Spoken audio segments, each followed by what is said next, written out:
let me get this straight. You've decided to take on a child as a student now. What is he, 6? 7? Are you crazy? I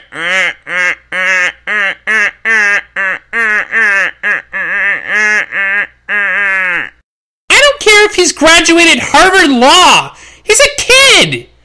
Your training is dangerous. I nearly died twice just during the basics. And then there was that incident with the Assassin Olympics. Do his parents know?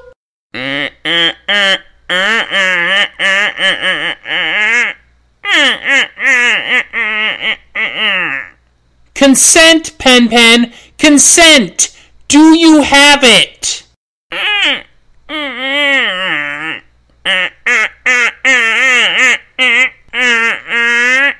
This is unconscionable. Does the She King know? Because I very much doubt she would...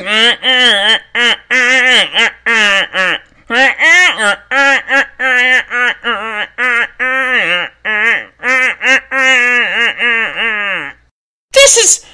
Look, I have a video to record, but when I'm done, we have to talk about this. Because that kid cannot be a student of the Penguin Way.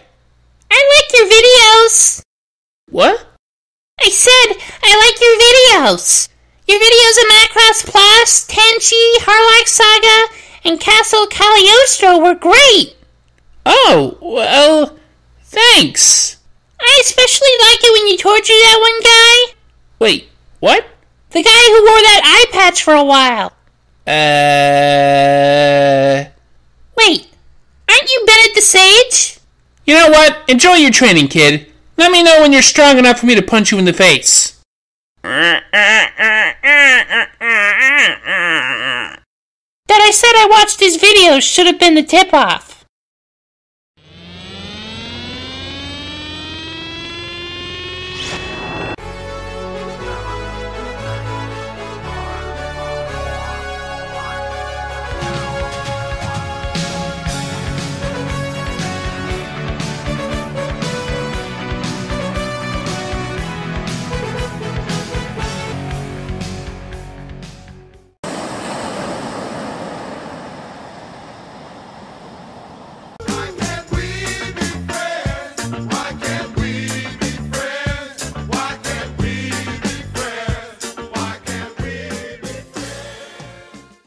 There! Penguin Truth here, and it's time for another episode of Otaku Evolution, where I'm one of many transitional fossils.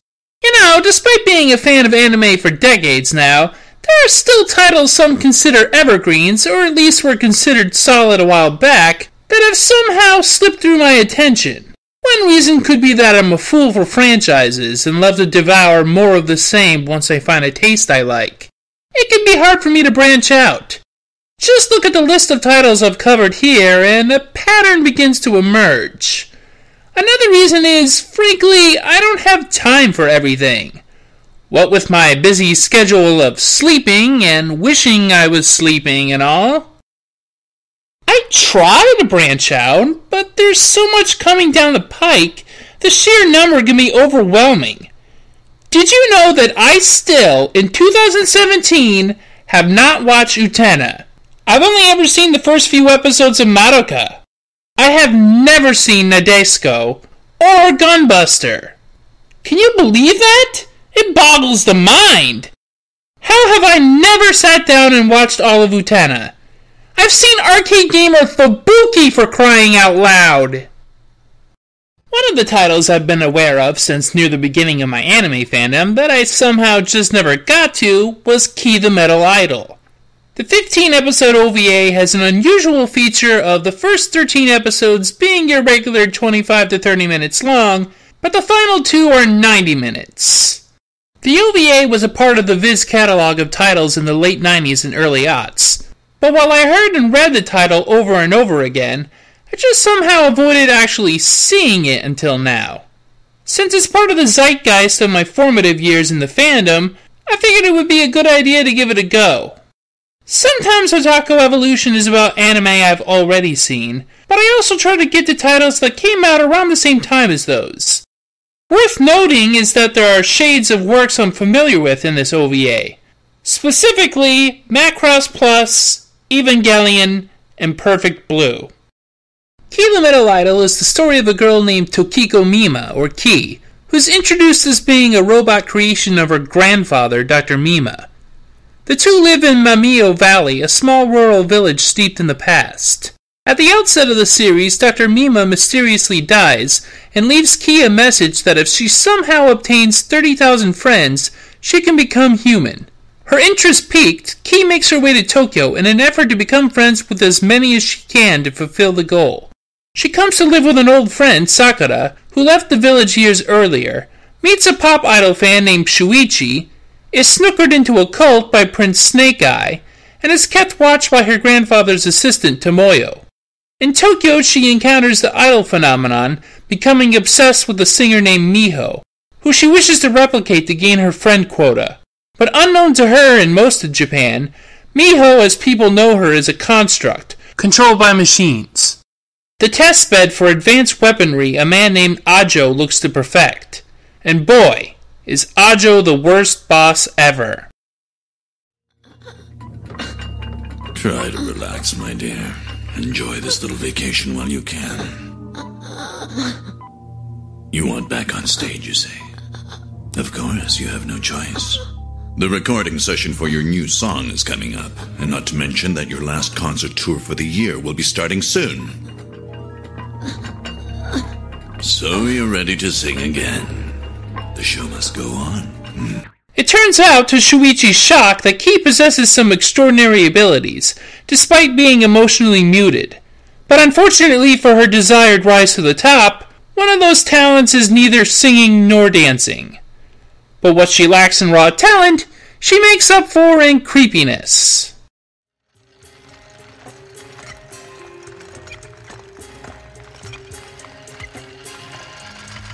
Are you starting to see where I'm coming from when I talk about shades of those other anime?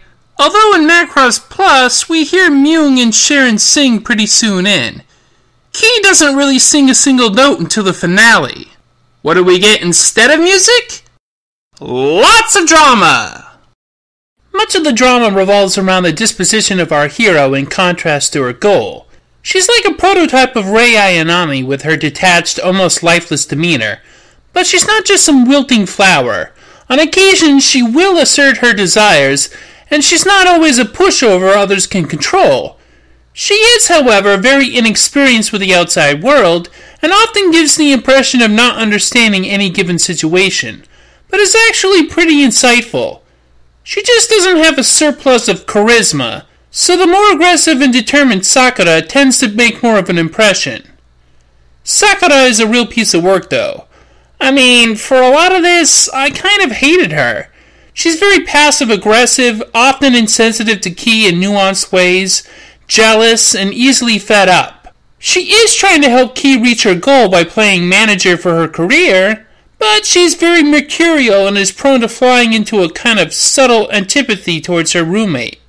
There's a revelation in the penultimate episode that could explain her complicated relationship with Ki, but it's never really followed up on, and her character arc is ended like an afterthought in the final installment. Shuichi is the president of the Miho fan club and blissfully unaware of Ki's nature or Sakura's feelings for him for most of the OVA.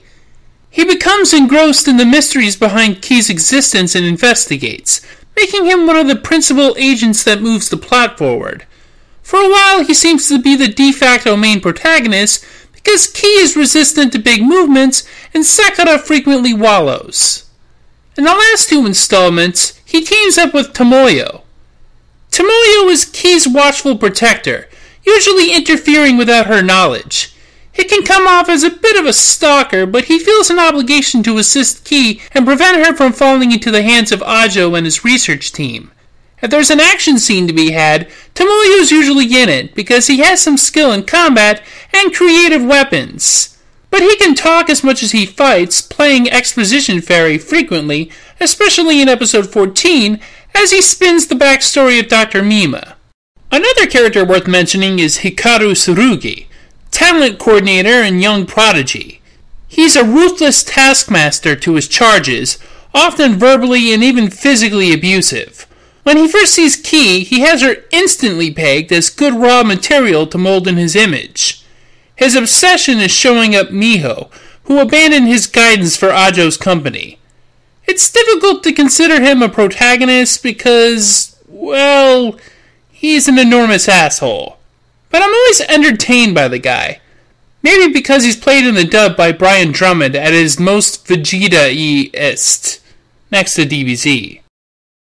Great.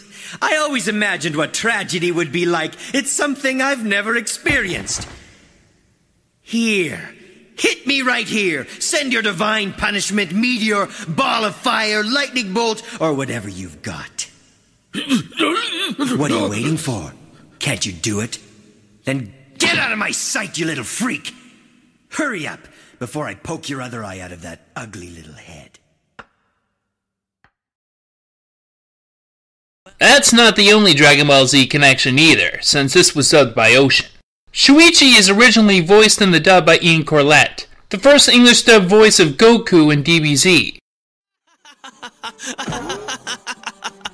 That's good. Yeah, but I've only got 88 days to prepare for the Saiyans, and that's not good. You know it? But after a while, he's actually replaced by Peter Kilamis, who also replaced him as Goku in DBZ. Sorry, I saw an opening that seemed to scream out attack. So, I did.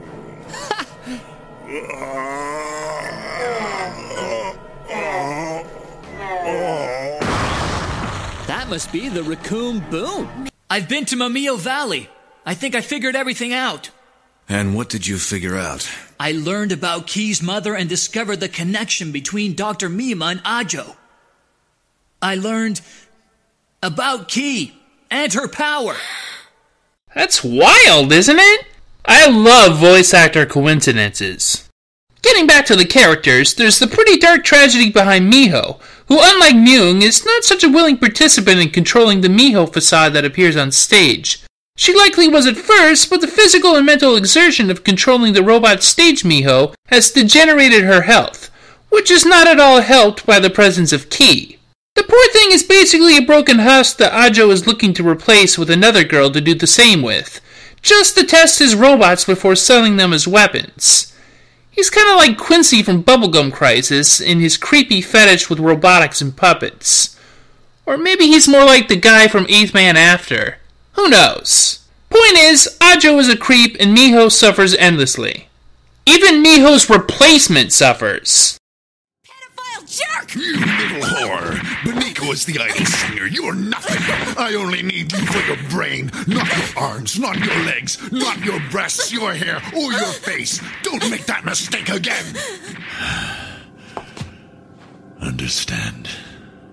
I understand. I'm sorry. Oh, and apparently Ajo's robots are all controlled with a substance called gel, which is this pink stuff that kind of reminds me of the liquid Philosopher's Stone from FMA, and not just in appearance either. Let's say it also has something in common with Ava's LCL.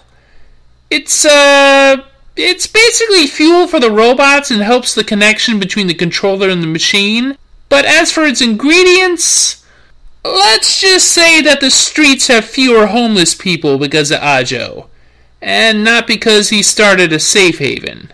Apparently the gel is also connected to what they call Geist.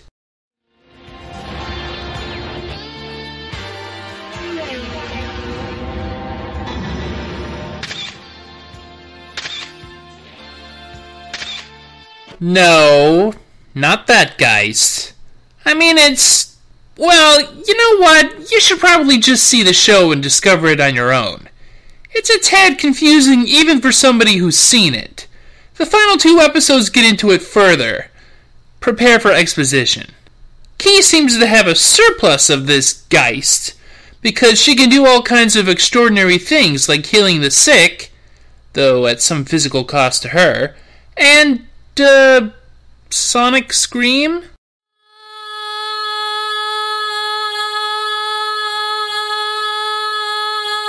Wonderful!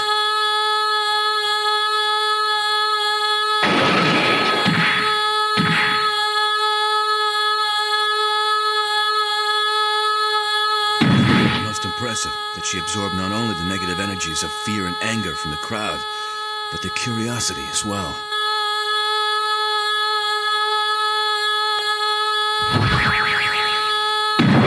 They are human! They're not? Now the robots!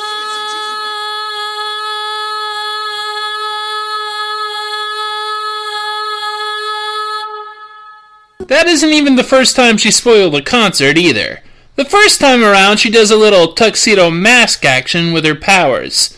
No wonder Dr. Mima kept her in a rural town. The girl's a freaking menace. I'm honestly not sure who I should be rooting for. But at least Key's not wrecking things on purpose, unlike Sergei, Ajo's right-hand man.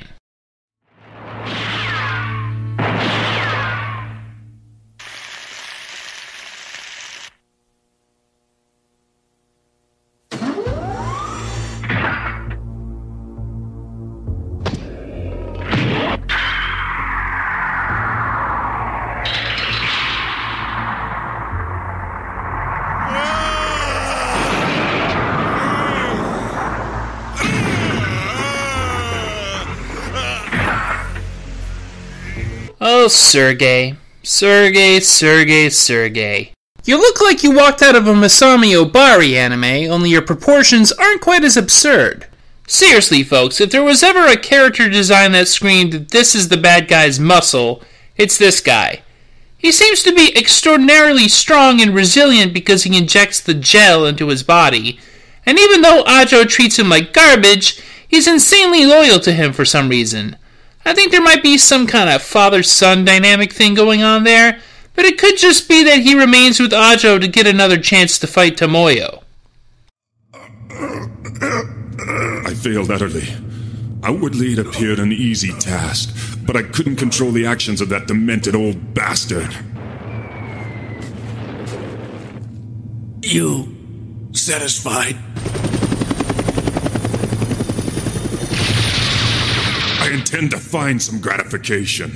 The show's mysteries concerning the true nature of Key and Ajo's intentions are slowly revealed over time, but it feels like the pacing is a bit off, because episode 14, as I've mentioned, is an avalanche of backstory revealed all at once, so the show feels kind of bottom-heavy. You do expect to get more of the secrets uncovered towards the end of a show, but spending time switching between different exposition fountains makes for an incredibly uneventful penultimate installment. I think that, while the show remains compelling with its world-building and mystery, the backstory feels a tad overcomplicated. There's too many moving parts, many of them unnecessary, which makes the show come off as perplexingly overdone. It could have instead used some of that time developing better character rapport and fleshing out Key's emerging humanity a little steadier. As it is, it's only in the final act that she asserts herself to any real action. Shuichi and Tomoyo become our surrogate main protagonists while we wait for Key to bloom. It almost makes Key unnecessary, except that everyone's always talking about her even when she isn't there. The grand finale ramps up the tension by putting Ajo's schemes on a bigger scale, but almost comically so. I was expecting him to try to absorb all the Geist in the world or something to become immortal, and that's not too far off. It seems like he's taken a lot of unnecessary steps to push some battle robots onto the military market. However, by the final scenes, while I wasn't entirely satisfied, I felt a sense of finality and resolution that at least earns the show some respect. And for that, I think I would recommend at least a cursory viewing. There's another subject the show covers as well, like the sense of manufacturing and short shelf life of idol singers, and their fans' sometimes capricious nature, and how essentially pop idols have become an extension of old Japanese shrine maidens, making Key's desire essentially following the family line. Sakura too once had the same fancy, but moved it aside to make Key's dreams a reality, and you can sense some resentment. The pop idol phenomenon is likened to a communal holistic experience, but the way Miho and her successor are treated as tools shows a conflict between Japanese tradition and modernity and media, casting it as a debasement or perversion of that. As usual, I could be overthinking things, but it certainly creates some compelling food for thought. If you're looking for psychological complexities with a more cathartic apotheosis, maybe Serial Experiments Lane is more appropriate. You can find Key the Metal Idol on DVD from Discotek Media. Well, it's going to be September, so I'm gathering up some choice titles that played on the Action Channel for another Action Channel month. We'll revisit old friends, meet some new ones, and I'll get to badly sync fragments of Earth, Wind, and Fire to unrelated clips for my intro again. If you'll excuse me, I have to go see if Pen set off an Amber Alert in his search for new students. See ya! Miss Miho is not like that. Miho sings from Miho's heart, and Miho's heart... There's no one in this world who can fully understand her true heart. One can only look into it and catch a fleeting glimpse of her soul. And what does it look like? Like a bottomless well so black and foreboding that few dare to venture into its darkness. All you can see is your own face reflected below in the dark water, an image of your own soul. Night owl calls while the dove soars across the silver moon. All alone the rose petals close and kiss the night. All across the darkened night sky sail fireflies,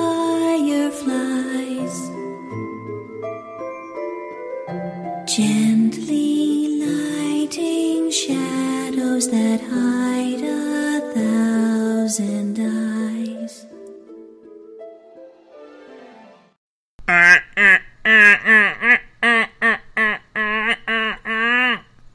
I've tried. I can't get past that dumb bookend material.